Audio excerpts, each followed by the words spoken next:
Tonight on Nightline, the real simple life. Could you grow everything you need to eat in your yard? This family does it on just 1/5 of an acre in the suburbs. Are they the most frugal family in America?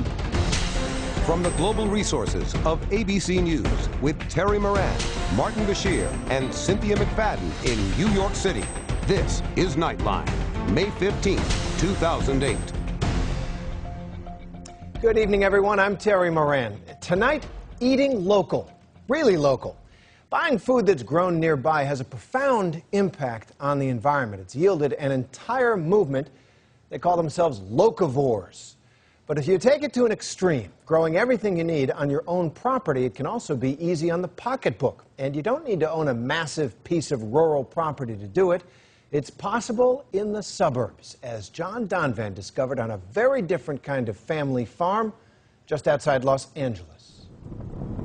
Is it neat? Is it really neat, or is it slightly odd that in this Los Angeles community, it's called Pasadena, a suburban mix of nice restaurants and well-tended front lawns, is it neat or odd that when you get to 631 Cypress Avenue, you can actually eat the entire front yard? This is to be chives that is edible, some peppers right here.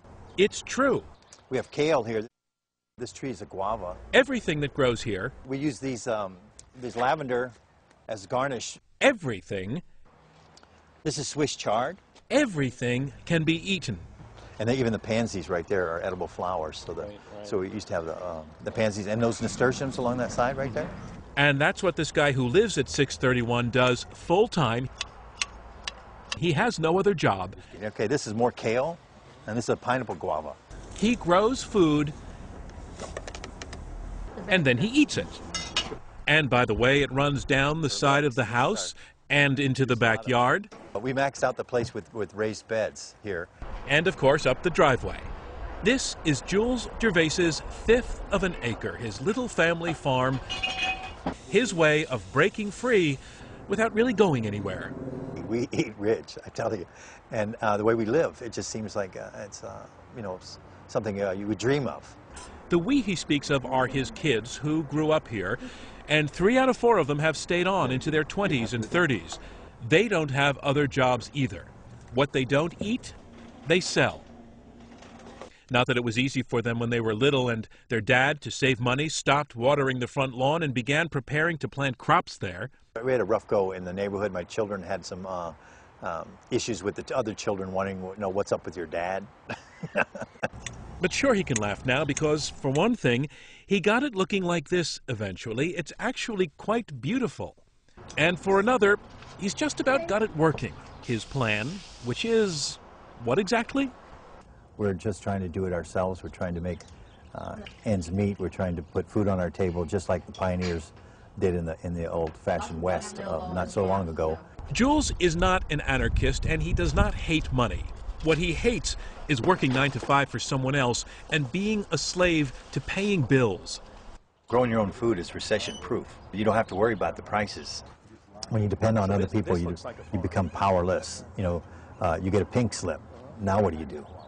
You know, where are you going to get a job? You get high gas prices and you can't afford them. What do you do now? So we figured this was the answer, is just to see how much we can do ourselves. It's something he aspired to for most of his life, as a beekeeper in New Zealand, as a small-scale farmer in Florida, always something of a free spirit seeking independence. Where does, say, fashion matter to you? That's zero, huh? Zero, yes, Yeah. that's zero. Well, And to your kids as well? It's a big zero, yes. Yes, I think I trained them pretty well. We go to the stores, like the thrift stores that we can.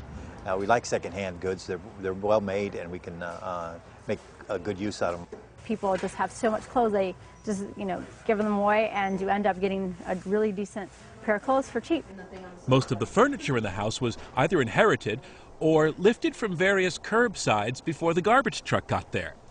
Then there's the question of heat and light. Solar panels on the roof, an outdoor solar shower. The water goes into irrigating the fig tree, And the banana, that's our banana, one of our bananas left right there.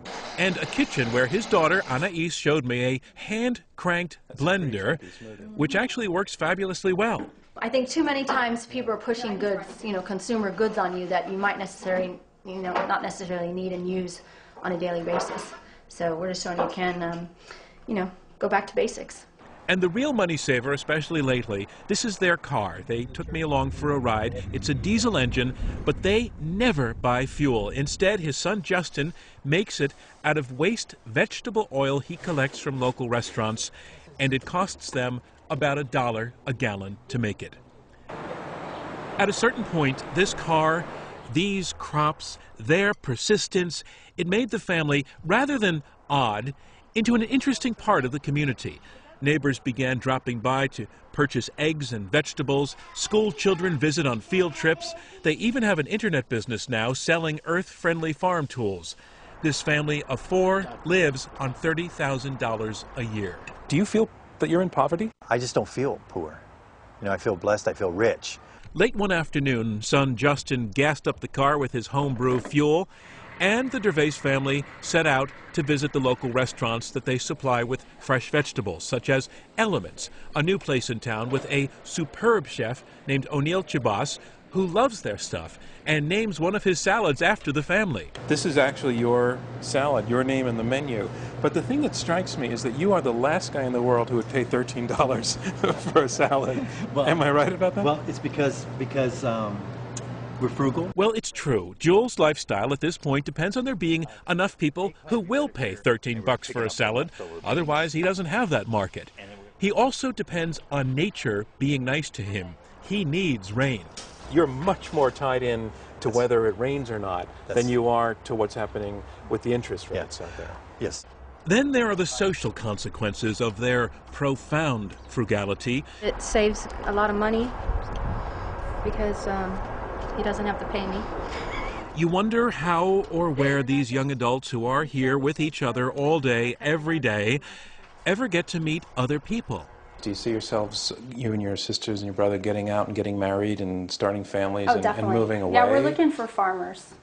I'm looking for a farmer. My sister's looking for another farm, but I don't know. Farmers are kind of hard to find in LA. But you would go off to a farm. Oh, I love a farm, yeah. And so their dad, who likes solutions, has been organizing potluck dinners for like-minded folks, in part to expand the family's social horizons.